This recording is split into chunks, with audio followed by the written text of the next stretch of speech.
నమస్తే, welcome to NHTV and Nationalist hub. నేను రఘునందన్. బంగ్లాదేశ్లో ఎలాంటి పరిస్థితులు ఉన్నాయో మనం చూస్తూనే ఉన్నాం గత నెల 2 నెలల రోజులుగా. అయితే ప్రస్తుతం మరొక కొత్త చర్చ తెర మీదకి వచ్చింది.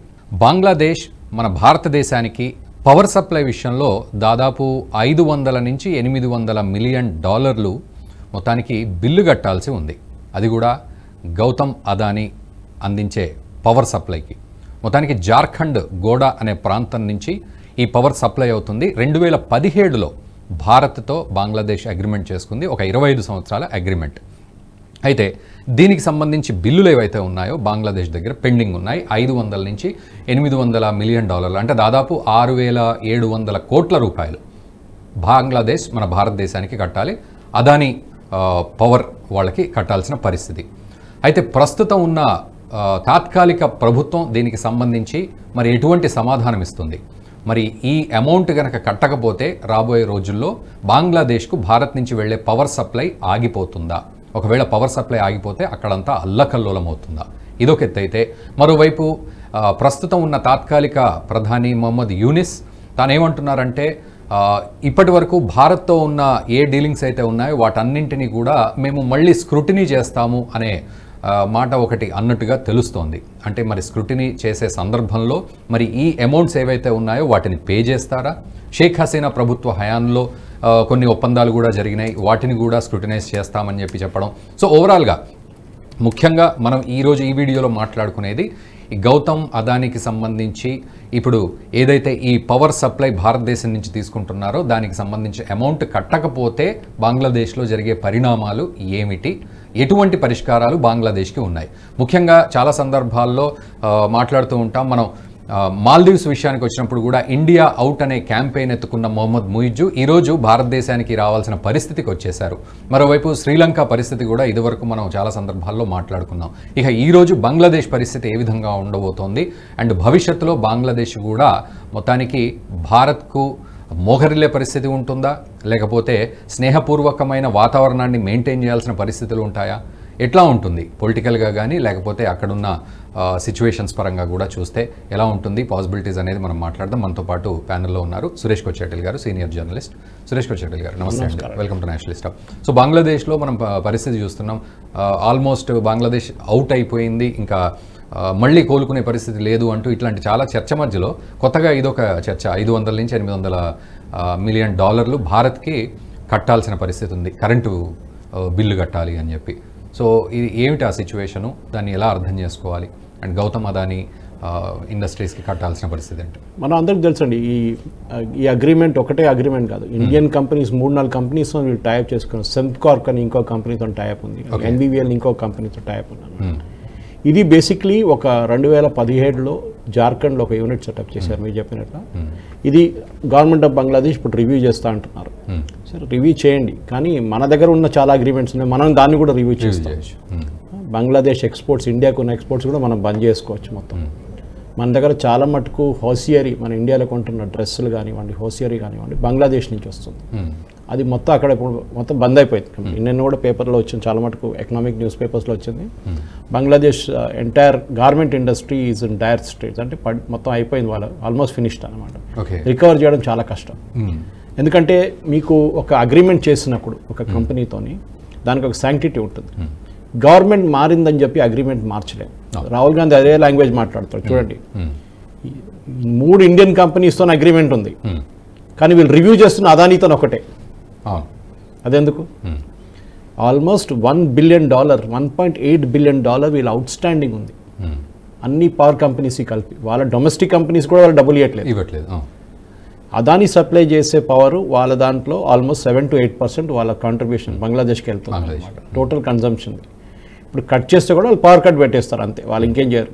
కానీ మిగతా కంపెనీలు ఏం చేస్తారు, రేపు వాళ్ళకు కూడా మీరు డిఫాల్ట్ చేస్తారు. అంటే పవర్ కట్ ఉంటుందా లేకపోతే? డెఫినెట్గా ఉంటుంది. కానీ బంగ్లాదేశ్కి అడ్వాంటేజ్ ఏంటంటే మాలి లాగా, శ్రీలంక లాగా కాకుండా అక్కడ US ఫండెడ్ అని. ఎందుకంటే అది ఎంటైర్ కూ, బంగ్లాదేశ్ జరిగిన కూ, మిలిటరీ కూ. అది చేసింది US గవర్నమెంట్, చేపించింది CIA. సో ఫండింగ్ కూడా వాళ్ళే చేస్తారు. దానికోసం మీరు చూస్తున్న డేవిడ్ లూ వాళ్ళ మెయిన్ డిప్లొమాట్ ఆయనప్పుడు ఉన్నారు బంగ్లాదేశ్లో. డబ్బులు ఎంత కావాలో చెప్పండి, మేము ఇస్తాం మీకు. ఫ్రంట్ ఎండ్ నుంచి ఎవరు, ఎందుకంటే తెలిసిపోతుంది క్లియర్గా. సో బ్యాక్ ఎండ్ నుంచి ఇస్తారు, అంటే ఏదో IMF నుంచో వరల్డ్ బ్యాంక్ నుంచో తెప్పించి ఇచ్చేస్తారు. డైరెక్ట్ US గవర్నమెంట్ ఇవ్వరు, ఎందుకంటే మళ్ళీ వీడు రేపు కట్టకపోతే ఈ గవర్నమెంట్ పోయింది అనుకోండి, ఇంకో గవర్నమెంట్ వస్తే మేము కట్టమంటాం, ఏం చేస్తారు? సో అదానికి ఇప్పుడు కట్టకపోతే కూడా పెద్ద ప్రాబ్లం లేదు. మన దగ్గర చాలా సావరెన్ గ్యారంటీస్ ఉంటుంది బంగ్లాదేశ్కి, మనం కూడా టైట్ చేయొచ్చు వాళ్ళని. మన అదాని అని చూడకూడదు, ఎందుకంటే మనం చూస్తున్న దాని ప్రకారం ఈ అగ్రిమెంట్ సైన్ చేసినప్పుడు ఇది ఆల్మోస్ట్ నేను అనుకుంటా బహుశా 6 రూపాయలు 13 పైసలు యూనిట్ సప్లై చేస్తున్నాం మనం పవర్. అక్కడ ఉన్న చాలా మంది కంపెనీస్ కూడా, ఎందుకంటే ఈ agreement almost Adani power Jharkhand private limited APJL 25 సంవత్సరాల 1496 net power purchase agreement sign చేశారు. గవర్నమెంట్ మారిపోయిందని మీరు రివ్యూ చేయలేరు, ఎందుకంటే అది లీగల్లీ బౌండ్. అది అంటే రేట్స్ ఎక్కువగా మేము కడుతున్నాము అనే ఉద్దేశం ఒకటి వ్యక్తపరుస్తూ వాళ్ళు చెప్తారు కదా, వద్దంటే తీసుకోవద్దు, మరి ఎందుకు సైన్ చేశారు? మీకు he has to wheel the power from Jharkhand to Bangladesh. Jharkhand నుంచి బంగ్లాదేశ్కి పవర్ వీల్ చేయాల్సిన ఛార్జెస్ వీల్ పెట్టుకుంటున్నారు.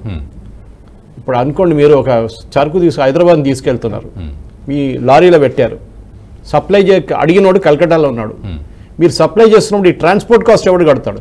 అడిగినోడే కట్టాలి, యాక్చువల్లీ కట్టాలి, అది కట్టలేరు వాళ్ళు. సో దీస్ ల్యాండెడ్ కాస్ట్ ₹6.17, అది ₹8 ఎంతో బంగ్లాదేశ్ టాకాలో వస్తుంది.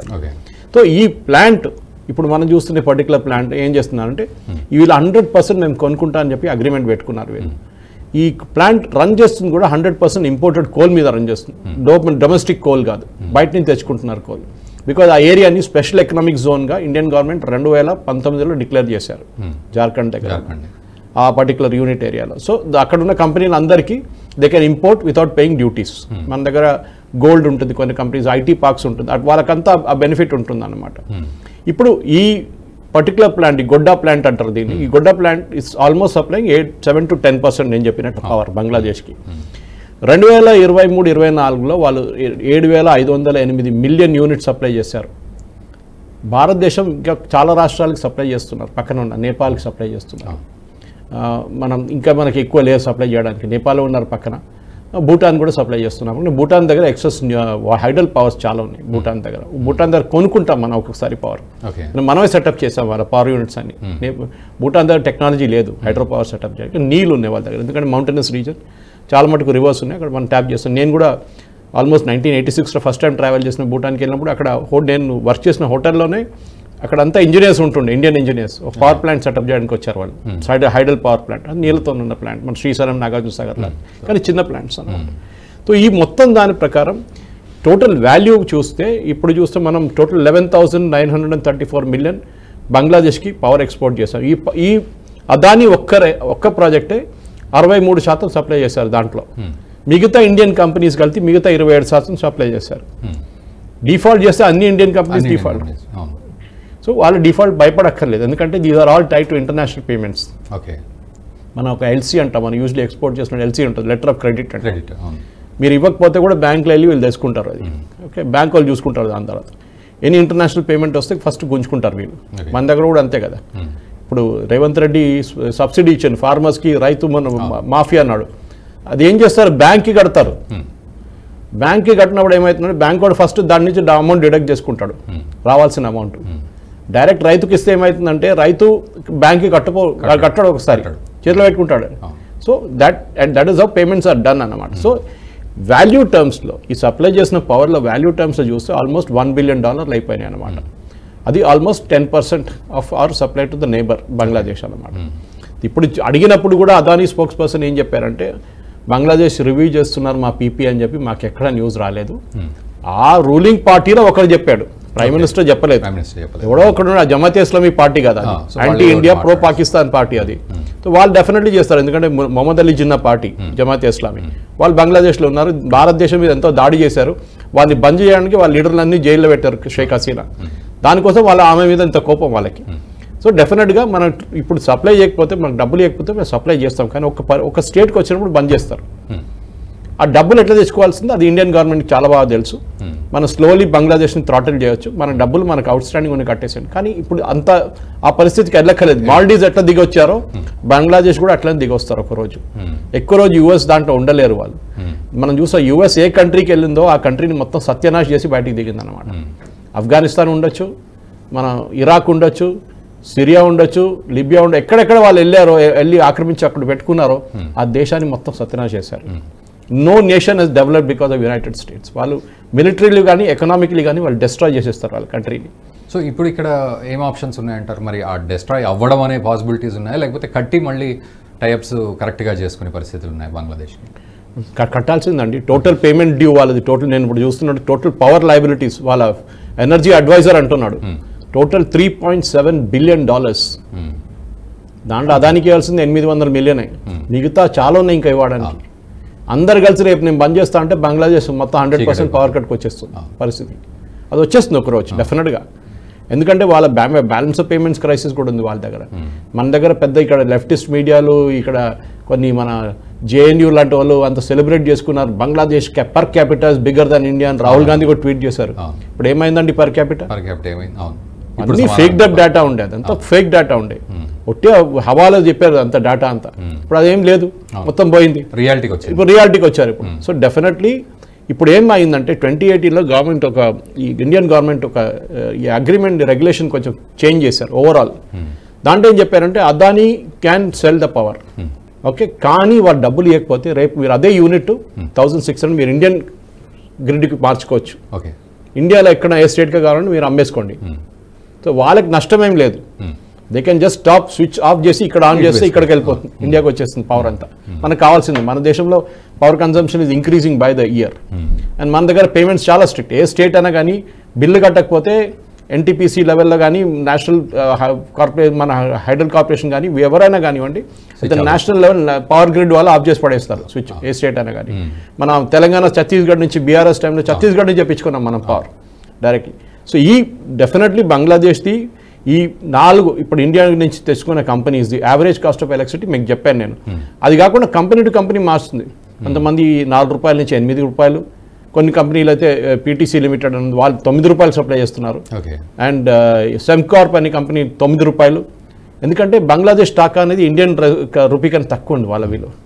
అండ్ వాళ్ళ దగ్గర కెపాసిటీ లేదు సెటప్ చేయడానికి, డబ్బులు లేవు వాళ్ళ దగ్గర. దానికోసం వాళ్ళు భారతదేశం లేకుండా వాళ్ళే సెటప్ చేసుకోవచ్చు కదా, వాళ్ళే ఇది థర్మల్ లేకుంటే హైడ్రల్ ఏదో సెటప్ చేసుకోవచ్చు. వాళ్ళ దగ్గర కెపాసిటీ లేదు చెప్పడానికి. న్యూక్లియర్ అయితే అసలు లేదు. ఇప్పుడు మనం సౌదీ అరేబియాకి న్యూక్లియర్ పవర్ ప్లాంట్ కట్టబోతున్నాం, అగ్రిమెంట్ సైన్ యూఏఈతోని మనం అగ్రిమెంట్ సైన్ చేసాం మనం. So that is what our capacity is. వాళ్ళు పాకిస్తాన్ దగ్గర వెళ్ళలేదు, మన దగ్గర వచ్చారు నాకు న్యూక్లియర్ ప్లాంట్ కావాలని చెప్పేసి. సో బంగ్లాదేశ్ ఇప్పుడు ఇవాళ ఏమంటున్నారంటే హసీనా మీద వేసేస్తున్నారని. షేక్ హసీనా వెళ్ళిన తర్వాత మొత్తం దేశాన్ని సత్యనాశ చేసేసింది. శ్రీలంకలో జరిగింది అదే. దానికన్నా ముందున్న ప్రెసిడెంట్ మీద వేసేసాడు, వాడు మొత్తం సత్యనాశ చేసేసాడు. మేము ఏం చేయలేము, ఇప్పుడు మాకు కొంచెం టైం ఇవ్వండి, మేము రికవర్ చేసిన తర్వాత అక్కడెక్కడి నుంచి అప్పులు తీసుకుంటాం, ఐఎంఎఫ్ కానీ వరల్డ్ బ్యాంక్ నుంచి ఇంకెక్కడ అప్పు తీసుకొని మేము బయటకు పడతామని చెప్పేసి. కానీ అది జరుగుతుందో లేదో తెలియదు. ఎందుకంటే చెప్పడానికి మొహమ్మద్ యూనిస్ అనే మనిషి చాలా నోబెల్ ప్రైజ్ వచ్చిందంటారు. నోబెల్ ప్రైజ్ ఇచ్చిన వాళ్ళు అందరూ మనకు తెలుసు, ఒక పర్టికులర్ డిస్పెన్సేషన్ నుంచి ఇస్తారు నోబెల్ ప్రైజ్. అరవింద్ కేజ్రీవాల్కి మ్యాక్సెసే అవార్డు ఇస్తారు. ఈ మ్యాక్సెసే అవార్డు ఇచ్చిన వాళ్ళందరూ మనకు అంత తెలుసు ఎట్లాంటి వాళ్ళు అని చెప్పేసి. వాళ్ళ కనెక్షన్ ఉంది బ్యాక్ ఎండ్ నుంచి. సోరోస్ కానివ్వండి, రాకెఫెల్లర్ ఫౌండేషన్ కానీ, ఫోర్డ్ ఫౌండేషన్ తన కనెక్షన్ ఉంటుంది వాళ్ళకి. నోబెల్ ప్రైజ్ కూడా అంతే, వాళ్ళకి ఎవరు కావాలంటే వాళ్ళకి ఇస్తారు. ఈ మొహమ్మద్ యూనిస్ అని చెప్పే మనిషి was very close to president Obama. And president Obama was controlling the Nobel prize at that point in time. వాడికి ఇవ్వాలని చెప్పేసి లాస్ట్ టైం అది తెలిసి ఏం జరిగిందని ఆయన అప్పులు ఇస్తుండే, చిన్న చిన్న డబ్బులు లో వాల్యూ లోన్స్ ఇస్తుండే. లాస్ట్లో మొత్తం బంగ్లాదేశ్లో చాలామంది రోల్ మీకు వచ్చేసారు because they cannot pay that loan. మా దగ్గర కేరళలో బ్లేడ్ కంపెనీ అంటారు, వాళ్ళని గల కోసేస్తారు వాళ్ళు, అంత రేట్స్ ఇంట్రెస్ట్ రేట్ ఎక్కువ తీసుకుంటారు వాళ్ళు. అట్లాంటి కంపెనీ నడిపించిన వాళ్ళు మొహమ్మద్ యూనిస్. ఇప్పుడు ఒక దేశం చేతులు వేస్తే అదే సంగతి అవుతుంది. అంటే భవిష్యత్తులో ఓవరాల్గా చూస్తే ఇప్పుడు మీరు అన్న డైలాగు దేశం పరిస్థితి అంటే ఓవరాల్గా చూస్తే ఎలాంటి సిచ్యువేషన్స్ రాబోతున్నాయి బంగ్లాదేశ్ అని అర్థం చేస్తాం? బంగ్లాదేశ్ చాలా హారిబుల్ పరిస్థితులు ఉందండి. ఎందుకంటే వాళ్ళ మెయిన్ ఎక్స్పోర్ట్ అయితే పడిపోయింది మొత్తం. వాళ్ళకి రావాల్సిన ఇంటర్నల్ కన్జంప్షన్ రెవెన్యూ ఎక్కువ లేదు వాళ్ళ దగ్గర. మన దగ్గర అడ్వాంటేజ్ ఏంటంటే ఇప్పుడు ఐఫోన్ మన దగ్గర దేశంలో తయారు చేస్తున్నారు, ఇక్కడే అమ్ముకుంటున్నారు వాళ్ళు చాలా మటుకు, ఎక్స్పోర్ట్ కూడా చేస్తున్నారు. అంటే ఇక్కడ ఉన్న వాళ్ళు కొనడానికి కెపాసిటీ ఉంది, దానికోసం తయారు చేస్తారు కదా. ఎవడు ఫోన్ తయారు చేసి షాప్లో పెట్టాడు, ఫ్యాక్టరీలో పెట్టుకోడు. కెపాసిటీ ఉన్నారు కొనడానికి, ఐఫోన్ కొనడానికి కెపాసిటీ ఉన్న వాళ్ళు భారతదేశంలో ఉన్నారని వాళ్ళకి తెలుసు. ముందు బయట నుంచి వస్తుండే, ఇప్పుడు ఇక్కడ తయారు చేస్తున్నారు మొత్తం. సో డెఫినెట్లీ దా కెపాసిటీ ఉన్నప్పుడు, హై అండ్ కార్ ఉన్నప్పుడు, ఒక 16 లక్షలు 25 లక్షల కారు ఉన్నప్పుడు కొనడానికి మనుషులు ఉన్నారు. ఆడియన్స్ ఒక 8 లక్షల కారు కొనడానికి కూడా ఉన్నారు, స్కూటర్ కొనడానికి ఉన్నాడు. సో మన దగ్గర కెపాసిటీ ఉంది కన్జంప్షన్కి, వాళ్ళ దగ్గర అది లేదు. వాళ్ళ దగ్గర ఉన్న వాళ్ళ పాపులేషన్కి ఈ ప్రాబ్లం ఎక్కడొస్తుంది రగ్గారు అంటే ఈ రిలీజియన్ బేస్డ్ పాలిటిక్స్ ఇదే అవుతుంది. పాకిస్తాన్ అదే పరిస్థితికి వచ్చింది. రిలీజియన్ బేస్, మీరు రిలీజియన్ మీదే ఇప్పుడు సౌదీ అరేబియా చూడండి ఎంత మోడర్నైజ్ చేస్తున్నారు.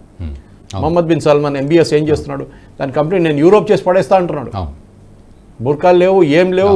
ఇప్పుడు పిక్నిక్ షో నడిచింది అక్కడ, ఫ్యాషన్ షో నడిచింది. అది these changing it, no chance వాళ్ళకి చేయాల్సిందే. ఎందుకంటే ఆయిల్ అనేది ఎక్కువ ఉండదు, ఒకరోజు అయిపోతుంది.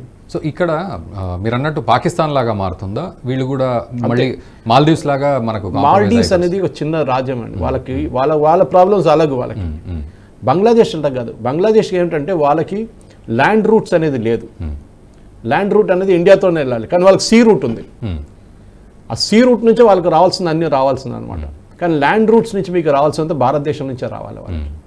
మనం ఇప్పుడు దాకా రైల్వే ట్రాక్లు కూడా వేసుకున్నాం, మనం త్రిపుర వైపు నుంచి ఒక రైల్వే ట్రాక్ వేసుకున్నాం, అది నడుస్తుంది ఇంకా. కానీ అది రేపు బంద్ చేస్తా అంటే మనం చూసుకుంటాం, అది కూడా మనకు తెలిసి ఏం చేయాలని చెప్పి బ్రాడ్గేజ్ లైన్ వేయించాం వాళ్ళకి. పోర్ట్ నుంచి వాళ్ళ ఇంటర్నల్ లైన్ కోసం మనం బ్రాడ్గేజ్ వేయించాం 90 కిలోమీటర్లు. ఇప్పుడు ఈ చికెన్ నెక్ తీసేస్తాము లేకపోతే ఎవడంటాడు అది చికెన్ నెక్? ఇప్పుడు కాదు, 47 నుంచి అంటున్నారు చికెన్ నెక్ అని. దాని పక్కన ఉన్న ల్యాండ్ మనం గుంజుకుంటే ఏం చేస్తారు రేపు? అదే కదా. ఇది బంగ్లాదేశ్ని టైట్ చేయడానికి simple, bay of Bengal control చేస్తే చాలు. మనం బే ఆఫ్ బెంగాల్లో మనం ఒక ఎయిర్క్రాఫ్ట్ క్యారియర్ 3 సబ్మెరీన్లు పెట్టేస్తే అప్పుడు తెలిసిపోతుంది వీళ్ళ సంగతి. లోపలికి వచ్చే ప్రోడక్ట్స్ని బంద్ చేసేస్తాం, ఆయిల్ ట్యాంకర్లు రావు, ఏం రావు. వాళ్ళకి ఒక్కటే సపోర్ట్ ఎక్కడంటే US నుంచి ఉంది, ఎందుకంటే దిస్ US బ్యాక్ గవర్నమెంట్. వాళ్ళకి అక్కడ ఒక చైనాని కౌంటర్ చేయడానికి ఒక కంట్రీ కావాలంటే అది బంగ్లాదేశ్ని వాళ్ళు కావాలని చెప్పి డబ్బులు ఇచ్చి ప్రొటెస్ట్ చేపించి అక్కడ చేశారు. సో చైనా పాత్ర ఏమి ఉండదు అంటారు? చైనాని కంట్రోల్ చేయడానికి చేశారు ఇది. అది that is very important thing. చైనాని కంట్రోల్ చేయడానికి US చేశారు, వాళ్ళకి బేస్ కావాలి. ఇప్పుడు వాళ్ళకి ఆ బేస్ దొరికింది, కానీ అక్కడ షిప్స్ పెట్టలేదు. పెడితే తెలిసిపోతుంది ఈజీగా నేవల్ షిప్ని పెట్టగానే. కానీ ఇండైరెక్ట్, నేను చెప్పినట్టు ఇండైరెక్ట్ సపోర్ట్ ఇస్తారు, not directly through there banking channels, through IMF, world banking, మిగతా ADB లాంటి ఏషియన్ డెవలప్మెంట్ బ్యాంక్ లాంటి దాని నుంచి వాళ్ళకి లోన్స్ ఇస్తారు. ఆ లోన్స్ తిరిగి కట్టగలరా లేదా, that's a different story. Thank you very much Suresh గారు. సో అదండి పరిస్థితి. మొత్తానికి ఈ అప్పులు తీర్చే క్రమంలో అమెరికా ఏ రకంగా సహాయం చేస్తుంది అనేది వేచి చూడాల్సిన పరిస్థితి. మరోవైపు ఈ అప్పులు తీరుస్తూ ఎలాంటి అడుగులు మరి బంగ్లాదేశ్ వేస్తుంది భవిష్యత్తులో అనేది కూడా మనం ఆసక్తికరంగా చూడాల్సిన పరిస్థితి. వీలైతే ఈ వీడియోని మీ మిత్రులకు కూడా షేర్ చేయండి. Thank you very much. ఈ వీడియో మీకు నచ్చినట్టయితే లైక్ చేయండి, 10 మందికి షేర్ చేయండి. అలాగే కామెంట్ల రూపంలో మీ అభిప్రాయాలను మాతో పంచుకోండి. Nationalist hub group of channels ను సబ్స్క్రైబ్ చేసుకుని తెలుగునాట జాతీయవాద జర్నలిజాన్ని ప్రోత్సహించండి. ఈ వీడియో కింద ఉన్న బెల్ ఐకాన్ పై క్లిక్ చేయడం మర్చిపోవద్దు.